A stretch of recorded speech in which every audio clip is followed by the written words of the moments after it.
bonjour à vous qui nous rejoignez sur ce magnifique plateau de la Web TV du ministère de l'Éducation nationale. Nous sommes en direct du Salon de l'Éducation Paris, porte de Versailles, mais nous serons aussi rediffusés sur le site du ministère de l'Éducation nationale. Alors, un plateau, vous l'avez vu, hein, il y a du monde autour de moi, ça me fait vraiment plaisir de vous accompagner pour parler de l'engagement citoyen, du service civique notamment, mais aussi du corps européen de solidarité au travers à la fois de la description de ce que sont le service civique et le corps européen de solidarité. Et puis vous l'avez vu, hein, ce plateau, il y a des jeunes autour de moi et qui vont pouvoir témoigner justement de cette magnifique expérience. Alors je vais vous présenter toutes les personnes qui sont autour de la table. Alors d'abord je commence avec Guillaume Bourdieu, 22 ans, ancien volontaire au sein de Unicité. Bonjour Guillaume, bienvenue. Bonjour. À vos côtés, David Knecht, qui est directeur général de l'Agence du service civique. Bonjour, bienvenue à vous, bienvenue sur ce plateau. Bonjour, merci beaucoup. À vos côtés encore, nous avons Pauline Michel, 23 ans, ancienne volontaire Unicité. Hein? Oui. Donc vous vous connaissez peut-être? On n'est pas dans la même ville, mais oui, Unicité, on est un peu dans le même association. Oui. Très bien. On va justement apprendre à vous connaître, chacun d'entre vous, juste après. Emmanuel Perpignat, vous êtes responsable de la communication des programmes Erasmus+, Jeunesse et Sport, mais aussi du corps européen de solidarité. Bienvenue sur ce plateau. Merci. Et à vos côtés, Richard Bervin, qui a 22 ans, qui est volontaire actuellement en mission. Oui, à la PHP. À la PHP. On va tout de suite aller sur ce témoignage après, évidemment, ce tour de table. Et puis, à mes côtés, enfin, juste à côté, Alexandra Merinetz. C'est bien ça? Voilà. Bonjour. Bonjour, bienvenue, 28 ans. Vous êtes ukrainienne. Oui, c'est ça. Voilà, et vous allez nous raconter une belle histoire aussi, hein, je crois. Et enfin, Clara Guy, que j'ai déjà accueillie sur un plateau hier, 23 ans. Alors, vous avez fait à la fois vous avez fait le corps européen de solidarité, une expérience, donc un projet au sein du corps européen de solidarité, et puis vous êtes actuellement en service civique, engagé, volontaire au sein d'un service civique. Donc on pourra vraiment, au travers le témoignage de Clara, découvrir les deux dispositifs.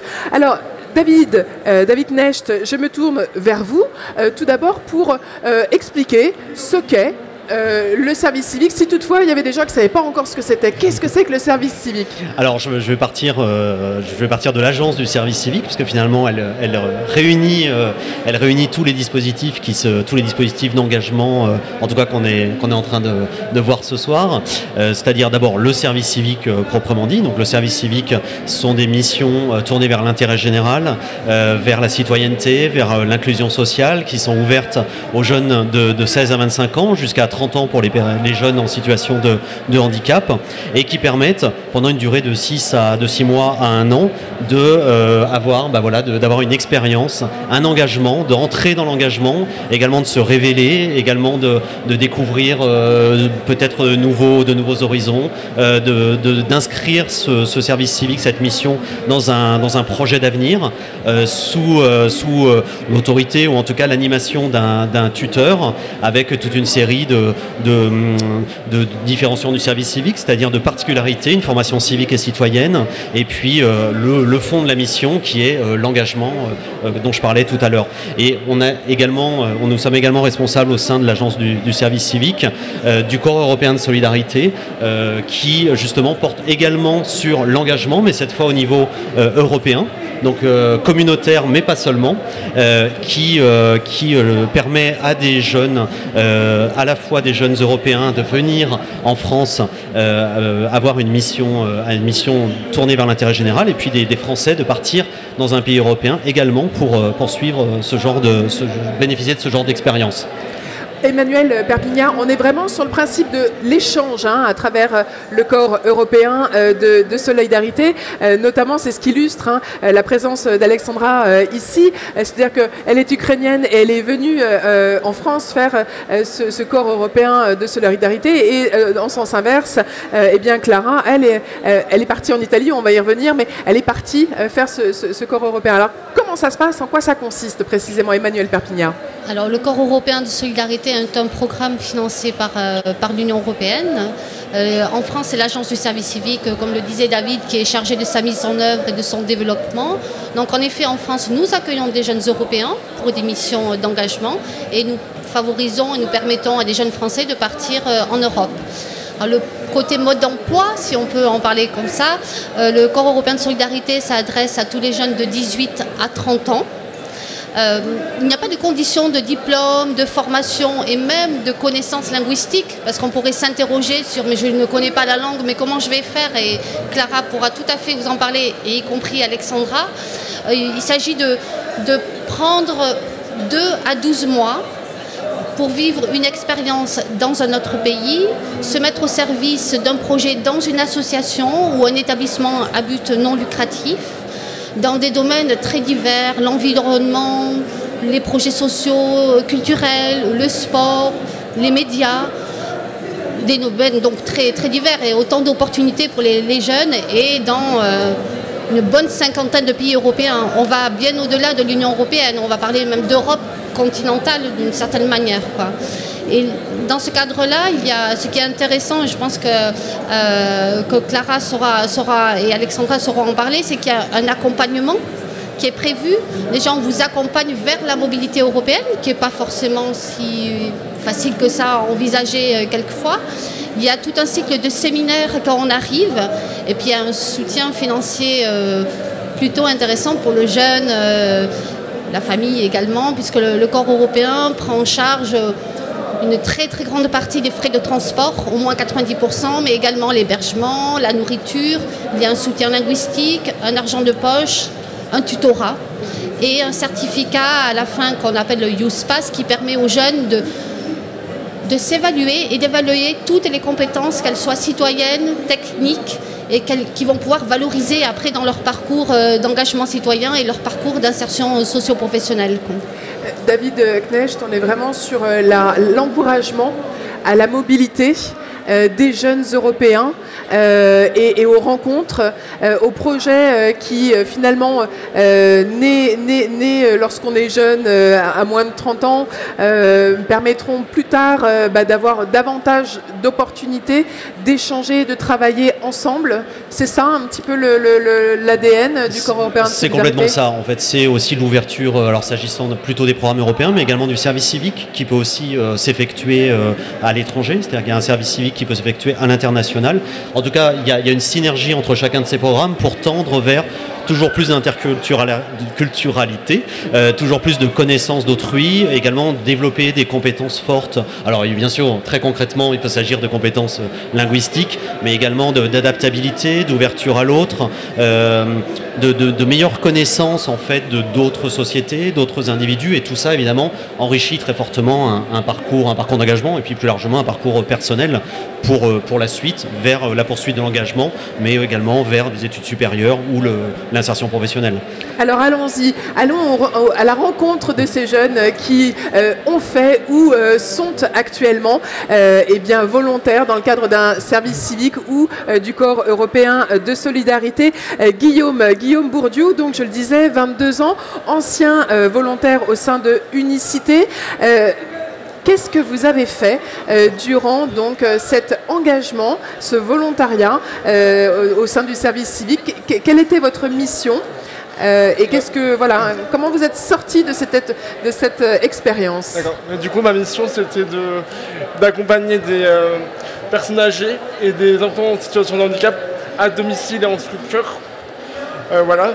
Du coup, que dire Donc au quotidien, c'était une mission quotidienne? J'avais 2 jours avec les personnes âgées, 2 jours avec les enfants. C'était coupé en 2. Et à la fois à domicile et à la fois en structure. Donc ça m'a permis de découvrir 2 endroits, 2 univers différents. Et donc voilà.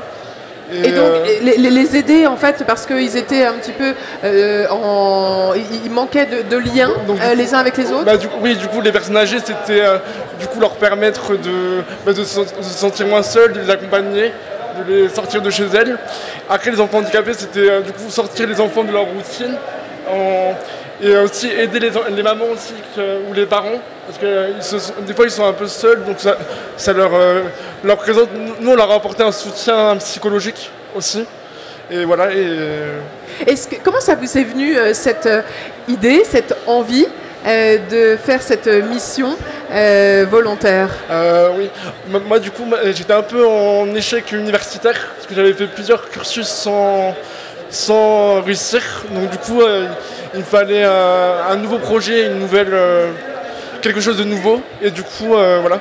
Qui redonne aussi un peu confiance peut-être. Voilà. Et après j'étais en situation de handicap donc les enfants handicapés ça me parlait beaucoup et je voulais essayer de leur apporter quelque chose et c'est chose réussie donc je suis très content. Très bien. Alors j'ai dit que vous étiez ancien volontaire. Donc aujourd'hui, vous n'êtes plus volontaire unicité. Que faites-vous? Du coup, le service civique m'a aidé dans ma voie actuelle. Parce que du coup, maintenant, je suis en BPGEPS animation sociale. Et du coup, spécialisation en EHPAD. Donc du coup, avec les personnes âgées. Donc du coup, le service civique m'a vraiment été très utile. Donc là où finalement, avant le service civique, vous étiez en situation, on va dire, j'étais perdu, en échec, en difficulté par rapport à l'enseignement supérieur. Vous étiez bachelier, c'est ça? Oui, voilà. Voilà. Et puis vous avez fait plusieurs tentatives et vous aviez du mal à trouver votre voie. Voilà. Vous avez fait le service civique pendant combien de temps? 8 mois. 8 mois, donc au contact de populations soit en situation de handicap, soit de personnes âgées un petit peu isolées. Ouais. Et ça vous a révélé révélé un métier, une vocation, c'est ça? Oui, j'espère, oui, je pense, oui. En tout cas, c'est ce que vous dites? Oui, c'est ça.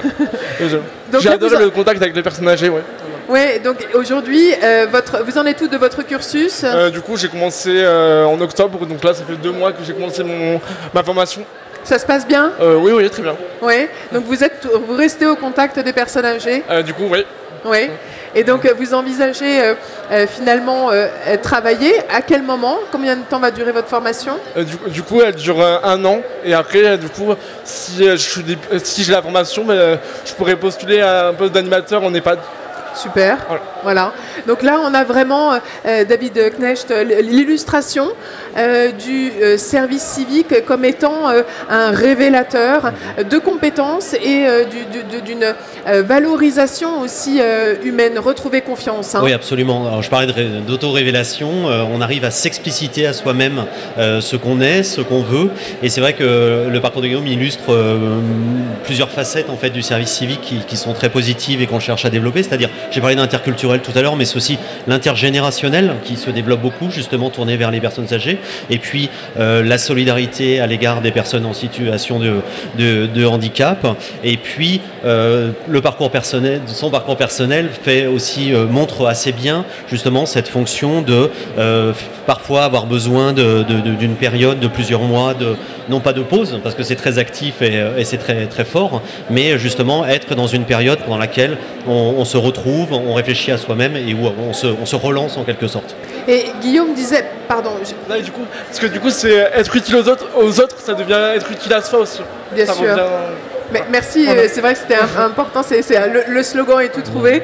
Merci Guillaume. C'est vrai que Guillaume, vous nous avez dit être en situation de handicap et ce qui vous a sans doute...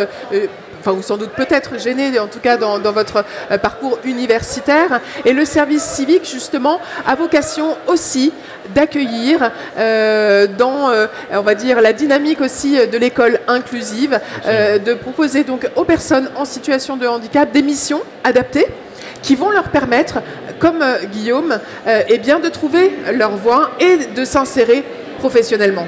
C'est une aussi des vocations du service civique. Hein, oui, nous nous fixons des objectifs. Nous avons des objectifs en matière d'inclusion. Alors l'inclusion concerne les jeunes en situation de handicap, mais peuvent aussi concerner les jeunes en situation de décrochage scolaire. Donc c'est aussi un facteur scolaire ou universitaire. C'est un facteur aussi, en effet, c'est un de nos objectifs importants. Alors, on poursuit ce tour de table. Pauline, je rappelle que vous êtes actuellement... vous êtes ancienne volontaire. Oui. Voilà, au sein d'Unicité toujours, mais avec peut-être une autre mission que celle de Guillaume. Présentez-la nous. Alors, donc moi, je rejoins un peu Guillaume. Mon ancienne mission, c'était la lutte contre l'isolement contre les personnes âgées. Donc, je faisais des visites directement à domicile chez les personnes isolées ou en EHPAD. J'animais aussi des animations en maison de quartier, notamment des ateliers créatifs destinés aux seniors. Donc, il y avait toute une relation avec les seniors. Moi, j'ai choisi le service civique parce que j'avais besoin d'être utile aux autres. J'avais fini ma licence et j'avais besoin de faire une pause et de voir autre chose qui soit vraiment au contact des autres. Donc vous l'avez fait à quel âge, ce service civique? Alors je l'ai fait l'année dernière. D'accord. L'année dernière. Donc vous aviez 21 ans.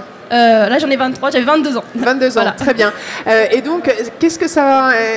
vous faisiez une licence quoi? Alors une licence professionnelle chargée de communication. Très bien. Voilà. Et donc, c'est vraiment très différent, la communication et l'accompagnement des personnes âgées, en EHPAD notamment. Oui, c'est vraiment une relation humaine. Et en EHPAD, c'est particulier parce que c'est vraiment des gens qui sont isolés un peu de leur famille, de leur environnement qu'ils connaissent, de leur maison. Ils sont vraiment dans une structure plutôt médicalisée. Et c'est vraiment ça peut être anxiogène un peu. Et le fait que nous, service civique, on soit là, ça leur permet en fait de discuter avec des personnes extérieures, et le fait aussi qu'on soit jeune et qu'on apporte on raconte un peu ce qu'on vit, et eux aussi nous racontent aussi ce qu'ils vivent, et il y a vraiment moi on m'a raconté des histoires vraiment passionnantes. Voilà, c'est des parcours de vie, des parcours professionnels, divers et variés, et moi ça m'a énormément enrichi de ce côté-là, et donc voilà. Alors juste avant de poursuivre ce témoignage, je voudrais libérer Guillaume qui doit prendre un train. Donc merci en tout cas Guillaume de ce témoignage. Bon retour chez vous et merci encore, bonne continuation.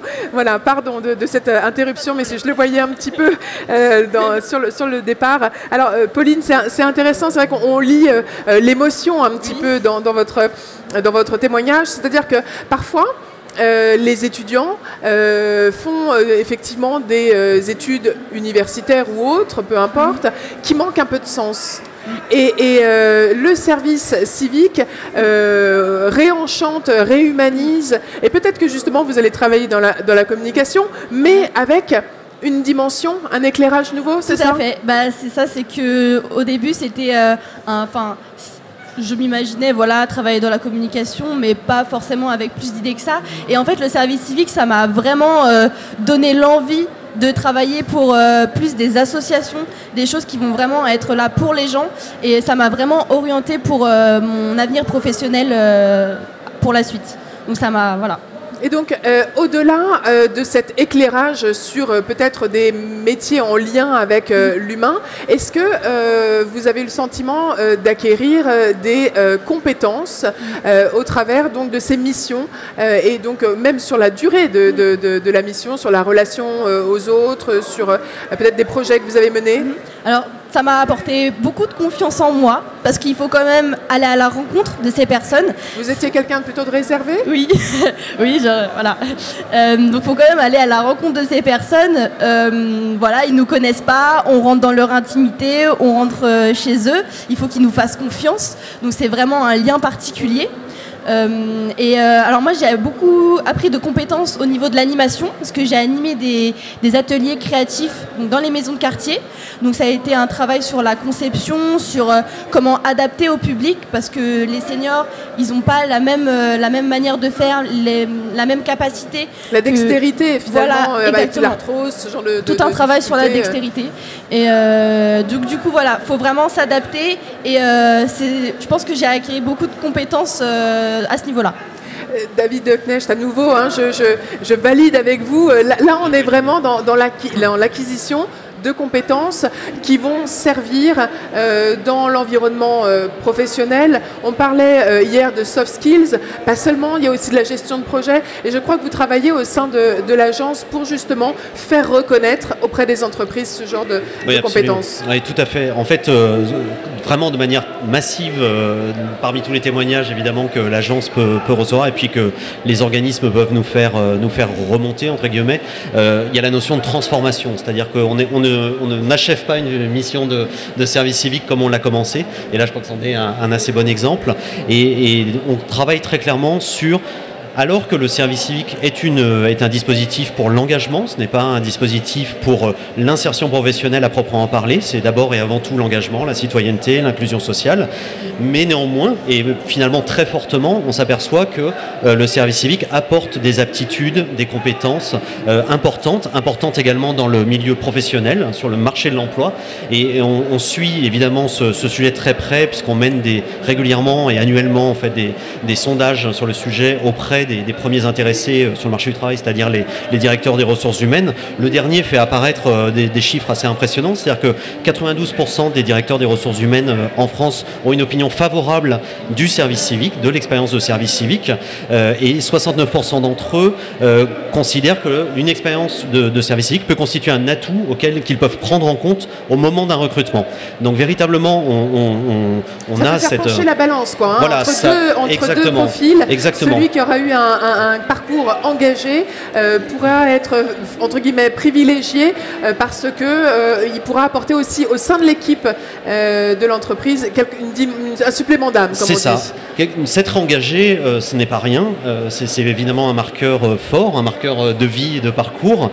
On y consacre du temps. On y consacre du temps et en fait ça participe du phénomène auquel on assiste de plus en plus, c'est-à-dire une remontée de ce qu'on appelait ou ce qu'on appelle encore le bas de CV, c'est-à-dire toutes les expériences d'engagement. On le voit en fait dans une multitude de secteurs, y compris d'ailleurs dans l'enseignement supérieur. On voit que cet engagement remonte dans la manière d'apprécier les candidatures et le service civique est bien sûr au cœur de ce mouvement et de manière à le concrétiser de manière formelle en quelque sorte, l'agence du service civique a initié la création d'un club de valorisation qui est composé de toute une série de partenaires. Alors on a 9 partenaires essentiellement des grandes entreprises qui justement se sont engagés également et on les en remercie pour porter en quelque sorte cette valeur service civique au sein du monde professionnel et donc chacun d'entre eux a signé une charte de l'engagement, un guide de l'engagement également était un guide du service civique et de l'engagement et de l'impact que ça peut avoir sur les entreprises a également été édité et nous cherchons et nous allons dans les prochaines semaines et prochains mois, d'ailleurs ça a fait l'objet hier d'échanges très importants sur les efforts de chacun en ce domaine et donc nous allons dans les prochains mois développer fortement ce club, l'étendre, en fait l'objectif étant bien sûr que le plus d'entreprises possible s'engagent, connaissent, soient informés, soient sensibilisés et prennent mieux encore en compte cette expérience du service civique avec aussi des outils de formalisation, parce que c'est vrai qu'on parle de soft skills, mais c'est pas toujours, parfois ces notions sont pas toujours très clairement définies. Donc on est vraiment dans un travail fin, presque scientifique, d'établissement de quelles sont les compétences et les aptitudes développées dans le cadre du service civique, comment peut-on les objectiver et comment peut-on ensuite, par une explicitation entre le jeune concerné et notamment son tuteur pendant sa mission, eh bien que le jeune soit en mesure de dire ben voilà ce que j'ai fait, voilà ce que je peux vous apporter, vous pouvez m'interroger sur cette période de ma vie et voilà ce que ça peut apporter à votre entreprise ou à votre administration ou à votre association. Alors, quand on parle de compétences douces, les fameuses soft skills, on imagine bien que Richard Bervin va pouvoir nous en parler largement, puisqu'il est volontaire APHP. Voilà, donc APHP, cela signifie l'assistance publique des hôpitaux de Paris. Voilà, donc l'assistance publique des hôpitaux de Paris, fatalement, vous êtes au contact de personnes dans des situations qui peuvent être très critiques, où vous devez être effectivement à l'écoute, empathique, enfin vous devez vous êtes naturellement peut-être à l'écoute, empathique, et tout ça au quotidien. Racontez-nous un petit peu votre expérience. Alors du coup, moi je suis au service, je suis animateur au service psychogériatrique à l'hôpital de Colombes. Et en gros, dans ce service, c'est des personnes âgées qui ont des pathologies assez lourdes. Du coup, ils ne peuvent pas rentrer chez eux. Ils sont souvent très isolés, ils n'ont pas de famille. Et du coup, notre rôle à nous, c'est vraiment d'aller les voir, de discuter avec eux.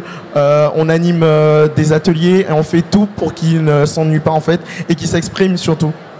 Donc vous discutez, c'est-à-dire que vous faites la conversation? On fait la conversation et aussi on peut faire du shopping. En fait, on essaye vraiment qu'ils aient une vie tout à fait normale, puisque en fait ils sont enfermés, et ils n'ont pas le droit de sortir. Et au bout d'un moment, ils s'ennuient en fait et ils commencent à déprimer. Donc c'est par exemple des maladies neurodégénératives qui font qu'on a besoin d'être accompagné, parce que sinon on ne saurait pas comment rentrer à son domicile ou dans l'établissement médicalisé qui nous accueille.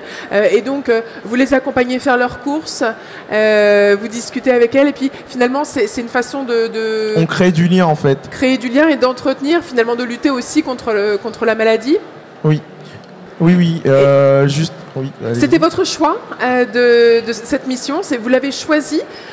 C'était ce que vous vouliez faire? Ouais. En fait, j'étais en fin de licence. Je savais pas trop quoi faire licence de ma vie. En licence de biologie. Biologie, d'accord. Je savais pas trop quoi faire comme master et je me suis dit pourquoi pas tenter le service civique, puisque j'ai entendu en parler et mes amis ils avaient adoré, ils m'ont dit que c'était une super expérience et du coup j'ai tenté et j'avais vu cette mission et j'ai vu que c'était en rapport avec la santé et le domaine de la santé m'intéressait assez et les personnes âgées, enfin j'ai des grands-parents et je me sens assez proche de mes grands-parents, donc je me suis dit pourquoi pas. Et j'adore. Enfin là ma mission, j'ai pas encore fini ma mission, mais pour l'instant ça se passe super bien. Vous l'avez commencé quand? Début septembre. Début septembre, donc là on est à 3 mois à peu près, oui. Mais c'est toujours aussi enthousiasmant. Oui, en fait chaque jour est différent et les personnes âgées, c'est vraiment, c'est un public assez particulier puisqu'ils ont plein d'histoires à raconter, ils ont pas de filtre, ils sont très très drôles. Et franchement, c'est vraiment une très bonne expérience parce que moi, je me voyais vraiment pas être aussi bien dans un service avec des gens puisqu'ils ont 89 ans et moi j'ai 22 ans, donc il y a quand même un gouffre et ça se passe très bien. Qu'est-ce qui vous fait rire, par exemple? Comment ils vont vous rire, ces personnes-là? Ils ont des blagues. En fait, ils ont des blagues. Ils n'ont pas les mêmes blagues que nous. Ils ont vraiment pas de filtre. Par exemple, si un jour je viens avec des cheveux roses, ils trouveront ça moche, ils vont me le dire. S'ils trouvent une patiente mal habillée, ils vont le dire. Enfin, c'est que des trucs comme ça. D'accord. Et alors, qu'est-ce que vous envisagez faire après? Est-ce que vous avez une idée? Pas encore? Oui. Alors, je veux continuer dans le domaine de la santé publique. Et j'ai vu qu'à Lille, il y avait un master qui avait une spécialité gériatrie. Et vu que je suis en gériatrie et que j'aime vraiment bien, donc je voudrais continuer là-dedans.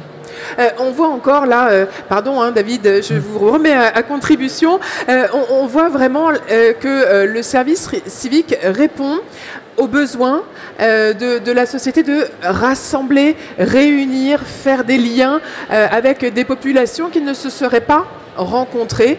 C'est quelque chose de très fort quand même qui est dans l'ADN de cette démarche et de l'agence du service civique. Oui, absolument. Il y a un principe important concernant le service civique, c'est le principe de complémentarité. C'est-à-dire que le service civique, les missions de service civique ne se substituent pas à des missions normales de la structure dans laquelle le service civique est effectué. Mais en effet, c'est un apport. Alors c'est un apport avant tout pour le jeune volontaire qui effectue son service civique. Il faut que la mission soit tournée à son bénéfice avant tout, vers l'engagement dans son parcours d'avenir. Mais c'est également une complémentarité pour la structure elle-même. C'est-à-dire que ça va apporter quelque chose de plus, quelque chose de mieux, en fait, quelque chose de citoyen, quelque chose d'inclusif pour la structure elle-même. Donc il y a cette espèce de complémentarité en permanence qui, sans ajouter évidemment, parce qu'il ne s'agit pas d'emploi, ajouter un emploi de plus dans la structure, va au contraire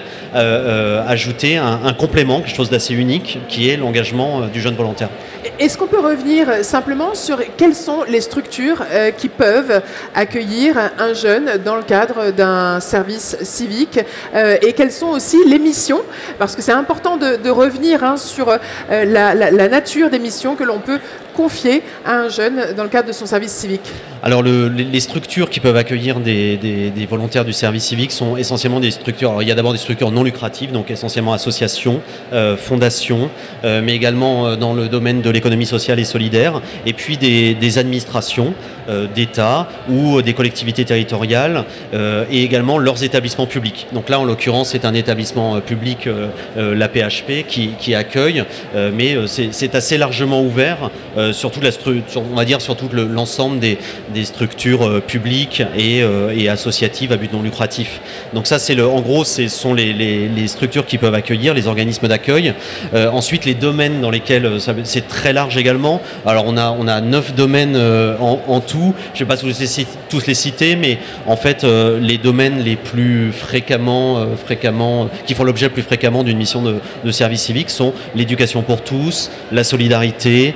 Vous avez également la santé. Là, on a quelques exemples importants, mais ça peut aussi être le développement durable, ça peut être la citoyenneté, la mémoire, la culture. Donc il y a toute une série de domaines d'intérêt général, c'est très large en réalité, qui peuvent évidemment et qui donnent lieu, parce que chacun de ces domaines est concerné et on le voit dans les chiffres, et donne lieu à des missions.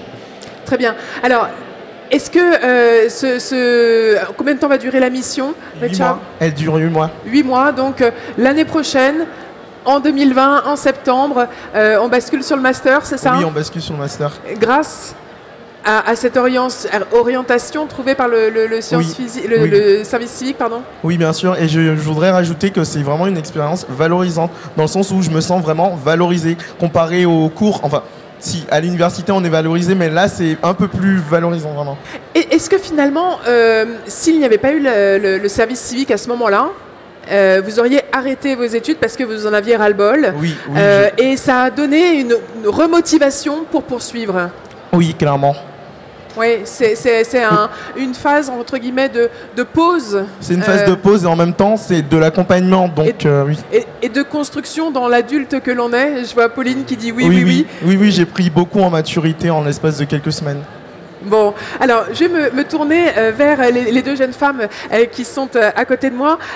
Alexandra et Clara, vous êtes toutes les deux passées par le corps européen de solidarité avec des projets qui sont très différents. Et alors ce qui est intéressant, c'est qu'à travers vous deux, on a la vision d'une personne qui ne vient pas de France, qui vient d'Ukraine et qui a fait donc ce corps européen de solidarité. Et puis on a une Française qui est allée en Europe, en Italie en l'occurrence, vivre une expérience. Alors, qui commence? Clara peut-être?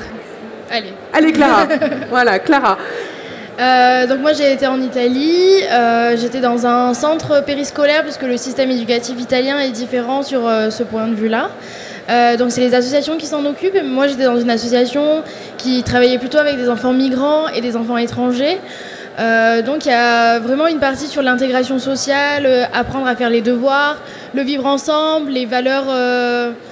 On s'est retrouvés dans des situations un peu cocasses où dans certains pays certaines choses se font et chez nous ça se fait pas vraiment.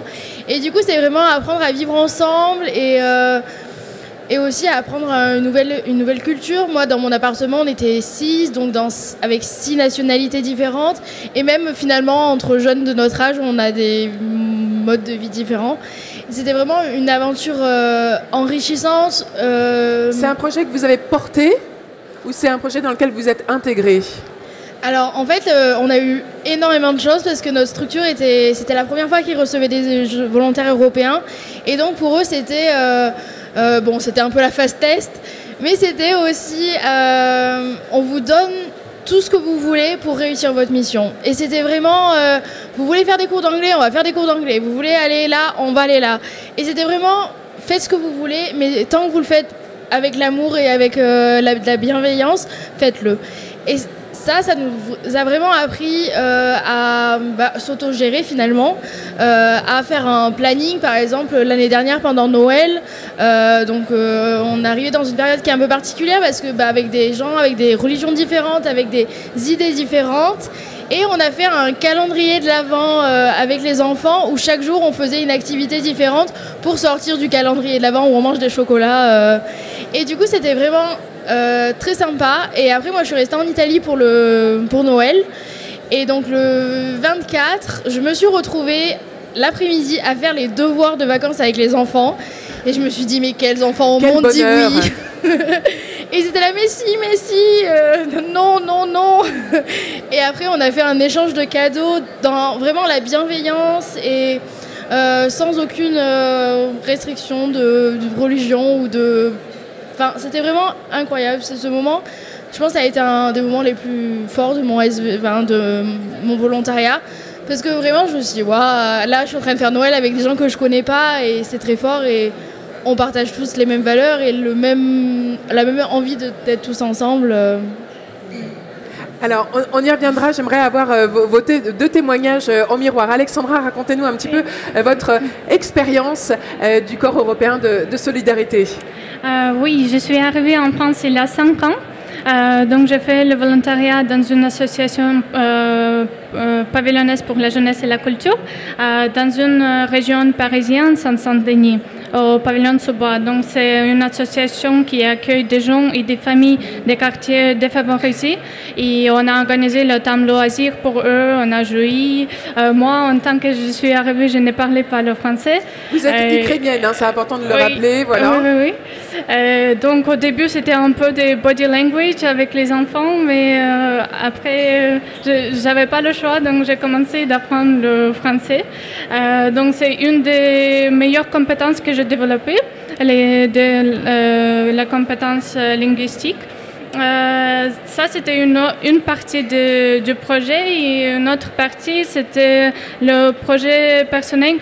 Comme Clara elle a dit, les coordinateurs ils ont donné de l'espace. Donc, moi, j'avais un espace et j'ai décidé de continuer le projet qui a été commencé par l'ancien volontaire. Et l'idée, c'était de rencontrer les autres volontaires européens dans la région Île-de-France et de faire les activités ensemble.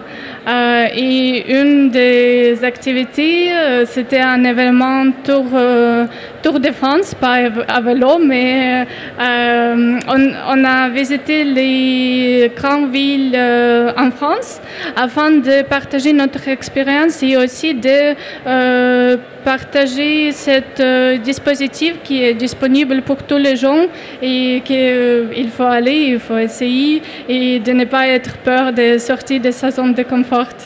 Alors, il est à préciser, Alexandra, que vous avez fait un stage d'ailleurs au sein de l'agence du service civique. C'est bien ça? Justement, oui, je peux dire que ça m'a donné aussi des opportunités d'élargir mon réseau personnel et professionnel.